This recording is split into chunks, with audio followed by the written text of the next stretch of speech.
ఎవరైనా నాకు అనవసరం. అది అక్రమ కట్టడమా కూల్ చేయాల్సిందే, లేదంటే మా చేతుల్లో నేలమట్టం అవుతుంది. ఇది సింపుల్ గా హైడ్రా వార్నింగ్.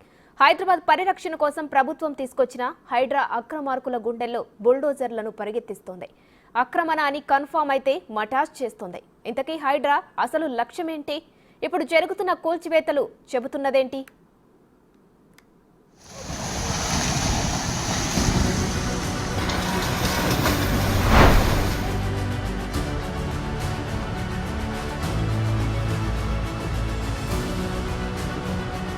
తెలంగాణ ప్రభుత్వం తీసుకొచ్చిన హైడ్రా హై స్పీడ్లో దూసుకెళ్తుంది.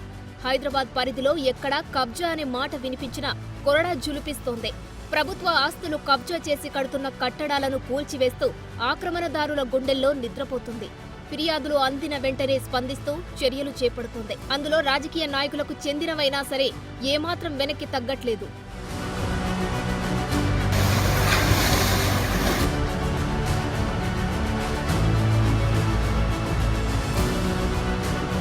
హైడ్రా స్పీడ్ కు అక్రమ కట్టడాలు పేకమేడల్లా కూలుతున్నాయి. ఇందులో భాగంగా చందానగర్ సర్కిల్, హఫీజ్పేట్ డివిజన్ వైశాలి నగర్ లో ఎఫ్టీఎల్ ల్యాండ్ లో అక్రమంగా నిర్మిస్తున్న 3 భవనాలను హైడ్రా అధికారులు గుర్తించారు. శనివారం ఉదయం ఈ అక్రమ నిర్మాణాల కూల్చివేతలను మొదలుపెట్టిన అధికారులు భారీ యంత్రాలతో ఆదివారం వరకు కూల్చివేతలు పూర్తి చేశారు. ఈ ఆపరేషన్ లో మొత్తం 3 భవనాలను నేల కూల్చారు అధికారులు.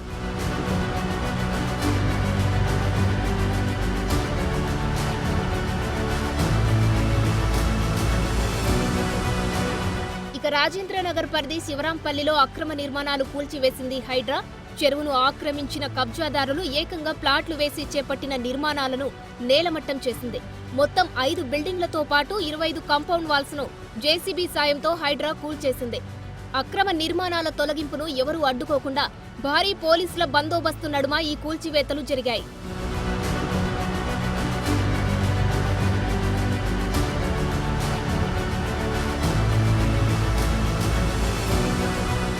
అంతకుముందు గాజుల రామారంలోని చింతల చెరువులో బఫర్ జోన్లో నిర్మించిన 52 అక్రమ నిర్మాణాలు, దేవేందర్ నగర్లో నిర్మించిన కొన్ని అక్రమ కట్టడాలు, జూబ్లీహిల్స్ నందగిరి హిల్స్ లేఅవుట్లోనే పార్కు స్థలంలో నిర్మించిన అక్రమ నిర్మాణాలను కూల్చేసింది Hydraa.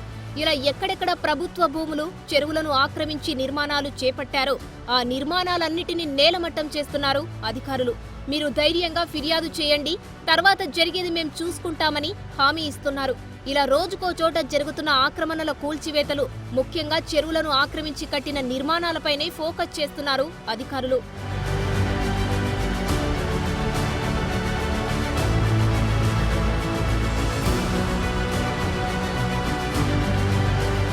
Hydraa department marshals, DRF బృందాలు, ఎక్స్కవేటర్లు, పోలీసులు, అవసరమైతే హైడ్రా కమిషనర్ ఏవి రంగనాథ్ నేరుగా అక్కడికి వెళుతున్నారు.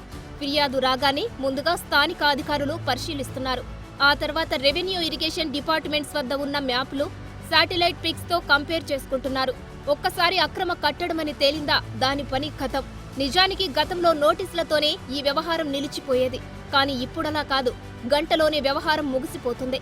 ప్రభుత్వ విభాగాలన్నీ ఏకతాటిపైకి రావడంతో అన్ని పనులు చకచకా జరిగిపోతున్నాయి. దీంతో కబ్జాదారుల వెన్నులో వణుకు పుడుతుంది.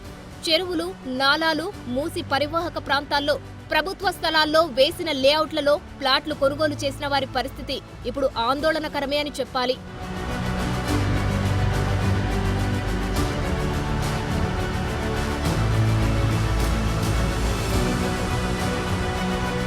హైడ్రాకు మంచి రెస్పాన్స్ వస్తుండటంతో త్వరలోనే హైడ్రాకు ప్రభుత్వం పెద్ద ఎత్తున సిబ్బందిని సమకూర్చేందుకు సిద్ధమవుతుంది. మరికొన్ని రోజుల్లో ప్రత్యేక పోలీస్ స్టేషన్ ఏర్పాటు చేయనున్నట్లు హైడ్రా కమిషనర్ రంగనాథ్ కీలక ప్రకటన చేశారు. త్వరలో ఒక హైడ్రా పోలీస్ స్టేషన్ కూడా కాన్స్టిట్యూట్ అవబోతుంది. హైడ్రా పోలీస్ స్టేషన్ దాని లిమిట్స్ కూడా అప్ టు ఈ ఓఆర్ఆర్ దాకా ఉన్నటువంటి మొత్తం ఏరియా అంటే almost more than 2050 square kilometres include అవుతుంది. ప్రస్తుతం ఉన్నటువంటి జిహెచ్ఎంసీ లిమిట్స్ 650 స్క్వేర్ కిలోమీటర్స్ అయితే ఈ HYDRAA area will be almost 3-4 increase అవుతుంది అన్నమాట. 2050 దాకా స్క్వేర్ కిలోమీటర్స్ దాకా ఉంటుంది. అండ్ వీటిలన్నిటి వాటర్ బాటిల్స్, పార్క్స్ ఇవన్నీ కూడా చెక్ చేయడానికి ఈ హైడ్రా పోలీస్ స్టేషన్లో క్రిమినల్ పరంగా కూడా చర్యలు తీసుకోవడానికి కూడా ఉంటుందన్నమాట. అక్రమ కట్టడాల యజమానులకు ఇప్పటికీ ఓ అల్టిమేటం జారీ చేసింది హైడ్రా. మీరు కట్టిన వాటిని మీరే కూల్చేయండి, లేదంటే మేమే వచ్చి కూల్చేస్తామని వార్నింగ్ ఇచ్చింది. ఇందులో ఎలాంటి రాజకీయాలకు తావు లేదంటుంది. నాకు వాళ్లు తెలుసు, వీళ్లు తెలుసు అని చెప్పి తప్పించుకునే ఛాన్స్ కూడా లేదు. తప్పు చేస్తే అనుభవించక తప్పదంటోంది. అయితే హైడ్రా మెయిన్ ఫోకస్ చెరువుల ఆక్రమణలపైనే ఉంది. భారీ వర్షాలు కురిసే టైంలో, వర్షం కురిసే టైంలో నీరు చెరువులకే చేరుకోవాలి. కానీ ఈ చెరువుల ఆక్రమణల కారణంగా వరద నీరు రోడ్డుపైనే నిలిచిపోతుంది. లోతట్టు ప్రాంతాలన్నీ ముంపులో ఉండిపోతున్నాయి. అందుకే ముందు కబ్జాకోరల నుంచి మొదట చెరువులను విడిపించాలని డిసైడ్ అయ్యారు. ఇక జీహెచ్ఎంసీ పరిధిలో 60 నుంచి 80% చెరువులు ఆక్రమణకు గురైనట్లు హైడ్రా గుర్తించింది. ఈ ఆక్రమణను అడ్డుకోకపోతే హైదరాబాద్ పరిస్థితి ప్రశ్నార్థకంగా మారుతుందని రంగనాథ్ తెలిపారు. ఈ చెరువులన్నీ పూర్తి చేశారు, దాంట్లో ఇల్లులు వచ్చేసినాయి, అపార్ట్మెంట్స్ వస్తున్నారు, ఎవరికి వాళ్ళు కబ్జాలు చేసుకుంటూ పోవడంతో వర్షం పడితే నీళ్ళు ఎక్కడికి పోవాలి? వర్షం పడితే కనుక నీళ్లు మళ్ళీ అక్కడికే వస్తాయి. మీరు చెరువులు పూర్తి చేశారు కానీ ఆ చుట్టుపక్కల ఉన్న క్యాచ్మెంట్లో ఉన్న గ్రేడియంట్ అంటే నీళ్ళు ఎటు పారాలనే దాన్ని మీరేం మేనేజ్ చేయలేరు కదా, అది ఖచ్చితంగా ఇటే వస్తుంది మళ్ళీ. అంటే ఆ చెరువులో ఉన్నటువంటి మళ్ళీ ఆ ప్రాంతానికి ఏదైతే ఇల్లులు కట్టారో అవన్నీ కూడా సబ్మర్జ్ అయ్యే పరిస్థితి ఉంటుందన్నమాట. కొన్ని చోట్ల దీంట్లో ఈ సబ్మర్జ్ అయిన ప్రాంతాల్లో మీరు అంటే ఏదైతే కనుక ఈ చెరువుల్లో కొన్ని చోట్ల మీరు ఇది దాన్ని ఫిల్ చేయడంతో కొంత ల్యాండ్స్కేపింగ్. నిజానికి హైడ్రా అనే దానిని చాలా మంచి ఆశయంతో తీసుకొచ్చింది కాంగ్రెస్ ప్రభుత్వం. ఇది ఓ స్వతంత్ర వ్యవస్థ. జీహెచ్ఎంసీ పరిధితో పాటు శివారుల్లోని మున్సిపాలిటీలు, కార్పొరేషన్లు, గ్రామ పంచాయతీలన్నీ దీని కిందకు వస్తాయి. ఈ పరిధిలో ఎలాంటి విపత్తు జరిగినా రక్షణ చర్యలు చేపట్టే బాధ్యత హైడ్రాకు ఉంటుంది. అది ఎలాంటి ప్రమాదమైనా కావచ్చు. వాహన ప్రమాదాలను మొదలు పెడితే అగ్ని కావచ్చు, వరదలు కావచ్చు, ఇలా ప్రమాదం ఏదైనా హైడ్రా రంగంలో దిగుతుంది. అట్ ద సేమ్ టైం అలాంటి ప్రమాదాలు జరగకుండా చూసుకోవాల్సిన బాధ్యత కూడా హైడ్రాదే. దీనికి కావలసిన నిర్ణయాలు తీసుకునే హక్కు కూడా ఉంది హైడ్రాకు. అందుకే అలాంటి ప్రమాదాలు, నష్టాలు జరగకుండా ముందు జాగ్రత్త చర్యలు తీసుకుంటుంది.